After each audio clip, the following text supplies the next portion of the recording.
नमस्कार, स्वागत है आप सभी का। आप देख रहे हैं एनएमएफ न्यूज, आपके साथ मैं हूं नमिता चौधरी। उत्तर प्रदेश में जब से योगी आदित्यनाथ की सरकार बनी है, बुलडोजर एक्शन बहुत तेजी से आगे चल रहा है। हालांकि यूपी की तर्ज पर अब मध्य प्रदेश हो, राजस्थान हो या फिर और बीजेपी शासित राज्य, मसलन असम की भी आप बात कर सकते हैं, यहां पर भी बुलडोजर दहाड़ रहा है। इस बुलडोजर पर सवालिया निशान खड़े होने लगे हैं और शायद यही वजह है कि जमीयत उलेमाए हिंद पहुंच गया है सुप्रीम कोर्ट। अर्जी लगाई है कि इस बुलडोजर एक्शन पर रोक लगाई जाए, आरोपियों को अपनी बात रखने का मौका दिया जाए। वो बचाव करने के लिए आते हैं, अपने बचाव में बात रखते हैं, लेकिन उससे पहले ही उनका घर, उनकी प्रॉपर्टी जमींदोज कर दी जाती है। इसी के साथ जमीयत उलेमाए हिंद की तरफ से अर्जी में यह भी कहा गया है कि इस बुलडोजर एक्शन के बहाने अल्पसंख्यकों को निशाना बनाया जा रहा है। इन सब के बीच एक और मौलाना है जिनका बयान सोशल मीडिया पर वायरल हो रहा है। कौन है ये मौलाना, ये आज आपको इस रिपोर्ट में बताएंगे। इसी के साथ ये भी जान लीजिए कि ये बयान उन्होंने जून के महीने में दिया था, जिस वक्त अकबर नगर में पूरी तरीके से बुलडोजर दहाड़ रहा था। उस वक्त उनका ये बयान सामने आया था। दरअसल मुस्लिम लीग के संयुक्त सचिव मौलाना कौसर हयात ने यूपी में बुलडोजर एक्शन पर नाराजगी जताई थी और इसी के साथ साथ योगी आदित्यनाथ को यूपी का अवैध चीफ मिनिस्टर यानी कि इल्लीगल सीएम तक करार दे दिया था। मतलब वो मुख्यमंत्री, वो नेता जो 2 बार जनता की पसंद से सत्ता के सिंहासन पर पहुंचा है, उसको मौलाना साहब ने इल्लीगल करार दे दिया था। कौसर हयात का बयान सोशल मीडिया पर ऐसा वायरल हुआ था जिसके बाद काफी बवाल मचा था। अब एक बार फिर जब उलेमा हिंद पहुंच गया है सुप्रीम कोर्ट, तो एक बार फिर इन मौलाना साहब का ये बयान सोशल मीडिया पर वायरल हो रहा है। क्या कुछ कहा था मौलाना कौसर हयात ने, जरा सुन लीजिए। वो कहते हैं, योगी सरकार मुस्लिमों से एक तरफा खुली दुश्मनी कर रही है,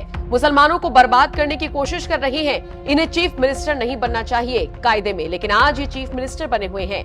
अवैध चीफ मिनिस्टर है ये तो खुल्लम खुल्ला जुल्म है। आप लोगों को लूट रहे हैं, भाजपा के लोग पूरे देश को लूट रहे हैं।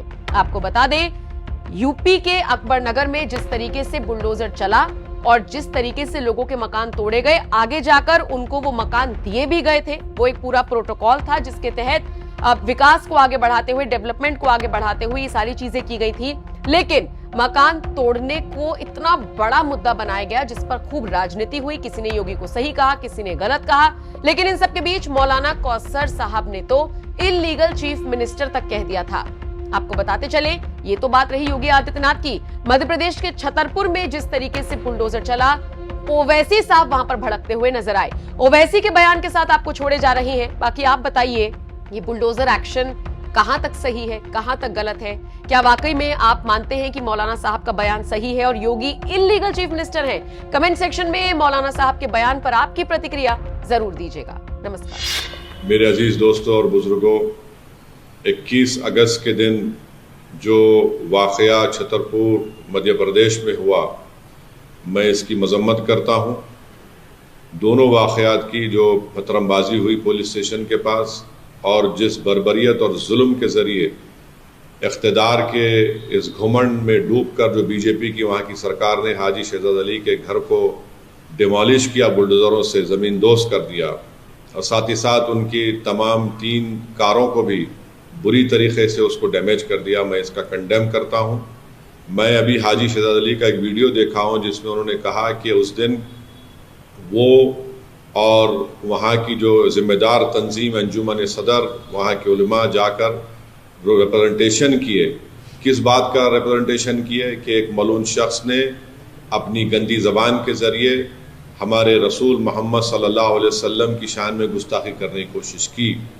और जब वहाँ पर वो लोग रिप्रेजेंटेशन दे रहे थे, जिसमें additional SP, deputy collector, SDM साहब भी थे, तो पथरमबाजी शुरू हुई।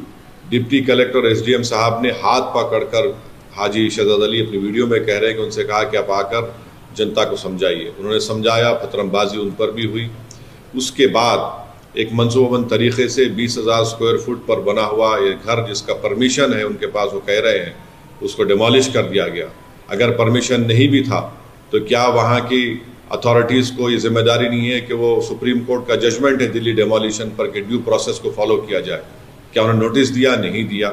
और फ़ौरन बुलडोज़र के ज़रिए उनके घर को तोड़ दिया गया, ज़मींदोज कर दिया गया। और उसके बाद वहाँ पर मध्य प्रदेश की छतरपुर की पुलिस चंद एलिज लोगों 21 को गिरफ्तार करके उनकी बेइज्जती करती है, रोड पर उनको चलाती है और उनके ज़बान से नारे लगवाती है। मैं ये कहना चाहूँगा कि सरकारें चलती हैं तो रूल ऑफ लॉ से चलती है, रूल ऑफ मॉब के ज़रिए नहीं। जो कुछ वहाँ पर हुआ रूल ऑफ मॉब के मुजाहरे हो रहे हैं और बीजेपी की सरकार को, बीजेपी के लोगों को बताना चाह रहा हूँ मध्य प्रदेश के कि आज इख्तिदार और सत्ता आपके पास है, कल आपके पास नहीं रहेगी। तो क्या जो सरकार आएगी जनता उनको हटाएगी तो क्या वो सरकार आपके जिम्मेदारों को उनके घरों को तोड़ दें बुलडोज़र के ज़रिए, आपके चेहरों को काला कर कर आपको रोड पर परेड करवाएं? आप जो कुछ कर रहे हैं वो संविधान का वायलेशन है। नरेंद्र मोदी बहैसियत वज़ीर आज़म, प्रधानमंत्री पार्लियामेंट में संविधान को चूमते हैं और चूमने का ड्रामा करते हैं और वहाँ पर बीजेपी की सरकार संविधान की धज्जियाँ उड़ा रही है। किसी के घर को डिमोलिश कर दिया जाता है, किस बुनियाद पर? क्या ये सिविलाइज सोसाइटी के मज़ाहरे हो रहे हैं? बल्कि हम ये देख रहे हैं कि एक state sponsored communalism Madhya Pradesh में किया जा रहा है, सिर्फ एक ही फ़िरक़े के ख़िलाफ़। चाहे उनके घर को तोड़ दिया जाता है, कभी एनकाउंटर के नाम पर गोलियां मार दी जाती हैं। ये आखिर कब तक चलेगा? और मुझे यकीन है कि कोर्ट के पास ये मसला ज़रूर जाएगा, वहाँ के ज़िम्मेदारों ने बताया है और कोर्ट से इंसाफ होगा।